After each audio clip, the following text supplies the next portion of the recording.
Tonsils అనగానే భయపడిపోయి ఏదో పెద్ద ప్రమాదమైనటువంటి ఒక కండిషన్గా భావిస్తూ ఉంటాం పేరెంట్స్, మనం తరచూ చూస్తూ ఉంటాం.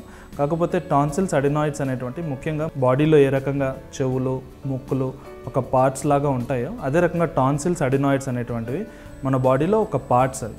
సో గొంతు వెనకాల ఉండేటువంటివి టాన్సిల్స్, ముక్కు రంధ్రాల వెనకాల ఉండేటువంటివి అడినాయిడ్స్. సో ఇవి 3 నుంచి 7 సంవత్సరాల మధ్యలో ఉన్న పిల్లల్లో మెల్లగా వీటి సైజ్ పెరుగుతుంది. దాని తర్వాత 7-10 సంవత్సరాలు దాటాక నార్మల్ సైజ్కి వచ్చేస్తుంది. 3 సంవత్సరాల లోపల పిల్లల్లో కూడా చిన్నగా ఉంటాయి. ఈ 3 నుంచి 7 సంవత్సరాల వయసులో చూసుకున్నట్లయితే కనుక వాళ్ళ ఎదుగుదలతో పాటుగా ఈ టాన్సిల్స్ అడినాయిడ్స్ అన్నీ కూడా పెరుగుతూ ఉంటాయి. ఈ టైంలో అవి ఎక్కువగా ఇన్ఫెక్షన్కి లోనవటము, అదే రకంగా అలర్జీకి లోనవటము చాలా తరచుగా మనం చూస్తూ ఉంటాం. సో ఈ టాన్సిల్స్ అడినాయిడ్స్ ఇన్ఫెక్షన్ వచ్చినప్పుడు లక్షణాలు మనం చూసుకున్నట్లయితే కనుక పిల్లల్లో గొంతు నొప్పి, ముఖ్యంగా జ్వరం రావటము, మింగడానికి ఆహారం కానీ నీళ్లు కానీ మింగేటప్పుడు నొప్పి వేయటము, అడినాయిడ్స్ ఇన్ఫెక్షన్ అయితే కనుక ముక్కులోంచి రొంపులాగా రావడము, అదే రకంగా నైట్ టైం స్నోరింగ్ కంప్లైంట్ చాలా పర్టికులర్గా పేరెంట్స్ చిన్నపిల్లల్లో గురక పెడుతున్నాడని చెప్తూ ఉంటారు. సో అడినాయిడ్స్ ఇన్ఫెక్షన్, అడినాయిడ్స్ పెద్దగా సైజులో వచ్చినప్పుడు ఈ గురక అనేటువంటిది చాలా ఎక్కువగా పెట్టడము, ఆ గురక బాగా అయిపోయి ముక్కు బాగా మూసుకుపోయి ఊపిరాడకపోవడం వల్ల నైట్ టైం ఉలిక్కిపడి లేయటము, దానివల్ల స్లీప్ డిస్టర్బెన్సెస్ లాంటివి, చెవు నొప్పి రావటము, చెవులోంచి చీము రావటము, ఇవన్నీ కూడా అడినాయిడ్స్ టాన్సిల్స్ ఇన్ఫెక్షన్ అవటం ద్వారా లేదా అలర్జీ వల్ల వాయడం ద్వారా మనం పిల్లల్లో చూసేటువంటి లక్షణాలు. టాన్సిల్స్ అడినాయిడ్స్ వాయడానికి లక్షణాలు చూస్తే 2 రకాలు. మనం ముందుగా అనుకుంటుగా ఇన్ఫెక్షన్ అయి ఉండొచ్చు లేదా అలర్జీ అనొచ్చు. ఇన్ఫెక్షన్ అంటే కనుక బ్యాక్టీరియా, వైరస్ ఇట్లాంటి క్రిముల ద్వారా స్కూల్లో అప్పుడే 4-5 సంవత్సరాలు స్కూల్లో జాయిన్ అవుతారు కాబట్టి అప్పటి వరకు ఈ టాన్సిల్స్ అడినాయిడ్స్ ఇన్ఫెక్షన్ అంటే ఏంటో తెలియనటువంటి పేరెంట్స్కి సడన్గా డాక్టర్ దగ్గరికి వెళ్ళేసరికి టాన్సిల్స్ ఇన్ఫెక్షన్, అడినాయిడ్స్ ఇన్ఫెక్షన్ అని చెప్తూ ఉంటారు.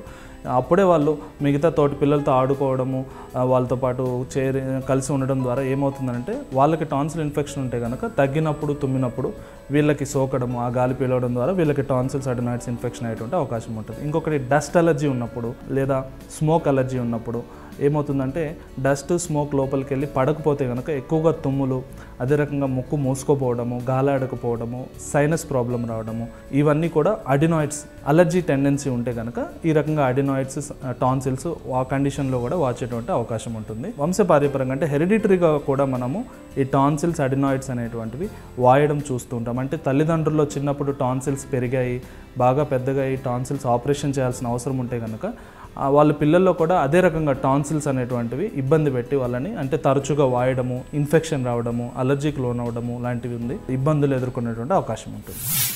అడినాయిడ్స్ టాన్సిల్స్ ఇన్ఫెక్షన్ మనం ఇంతకుముందు అన్నట్లుగా ప్రమాదమైన ఇన్ఫెక్షన్స్ అయితే కాదవి, కాకపోతే తరచుగా వచ్చేటువంటి ఇన్ఫెక్షన్స్. ఎంత తరచుగా అనే విషయం మనం చూసుకున్నట్లయితే 1 సంవత్సరానికి 6 సార్లు వరకు యాక్సెప్టబుల్, అంటే 6 నెలల్లో 3 సార్లు వరకు యాక్సెప్టబుల్.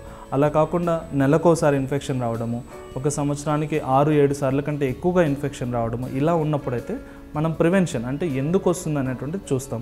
ఇంట్లోనా లేకపోతే వాళ్ళు చదివే స్కూల్లోనా ఎక్కువగా పిల్లలకు వస్తుందని చూసుకొని అటువంటి వాతావరణం నుంచి వాళ్ళని బయటికి తీసుకురావడానికి మొదటగా ప్రయత్నం చేస్తాం.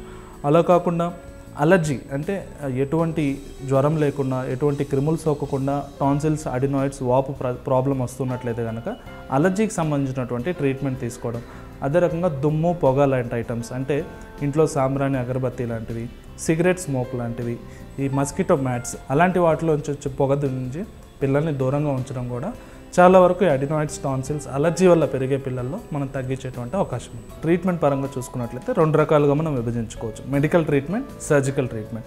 మెడికల్ ట్రీట్మెంట్ అంటే ఇన్ఫెక్షన్ వచ్చినప్పుడు యాంటీబయాటిక్స్ కోర్సెస్ వాడటం 5 నుంచి 7 రోజులు. అలర్జీ ఉన్నటువంటి పిల్లల్లో ముక్కులో స్ప్రే లాంటివి, లేకపోతే ఈ బాడీలో అలర్జీ లెవెల్ తగ్గడానికి మెడిసిన్స్ ఒక కోర్స్ లాగా 1 నెల రోజులు 2 రోజులు వాడటం లాంటివి చూస్తూ ఉంటాం. అలా కాకుండా చాలా ఎక్కువ ఇబ్బంది పెట్టేటువంటి పిల్లల్లో చూసుకున్నట్లయితే కనుక టాన్సిల్స్ని అడినాయిడ్స్ని తీసేటువంటి అంటే సర్జరీ చేసి వాటిని తొలగించేటువంటి ఒక ఆప్షన్ కూడా ఈఎన్టీ సర్జన్స్, పీడియాట్రిషియన్స్ పేరెంట్స్కి సజెస్ట్ చేయడం జరుగుతూ ఉంటుంది. సో వాళ్ళకు ఉండేటువంటి ప్రాబ్లమ్ని బట్టి వాళ్ళకి మందులు అవసరం అవుతున్నాయా, ప్రివెంటివ్ స్ట్రాటజీ అవసరం అవుతుందా, లేదు శృతి మించి ప్రాబ్లం ఉంది, అడినాయిడ్స్ టాన్సిల్ వల్ల చాలా ఇబ్బంది పడుతున్నారు, వాళ్ళ ఫేషియల్ స్ట్రక్చర్ ఇబ్బంది పడుతుంది, చెవులో వినికిడి లోపం వస్తూ ఉంది, అదే రకంగా నిద్రపోయేటప్పుడు శ్వాస తీసుకోవడానికి గురక రావడము, చాలా ఇబ్బంది పెట్టడం, ఇట్లా ఎక్కువగా శృతి మించినటువంటి ప్రాబ్లమ్స్ ఉంటే కనుక ఆ ఇండికేషన్స్లో సెట్ అయితే ఫైనల్గా సర్జరీ చేసి టాన్సిల్స్ని అడినాయిడ్స్ని తొలగించడం లాంటివి కూడా చేస్తూ ఉంటాం.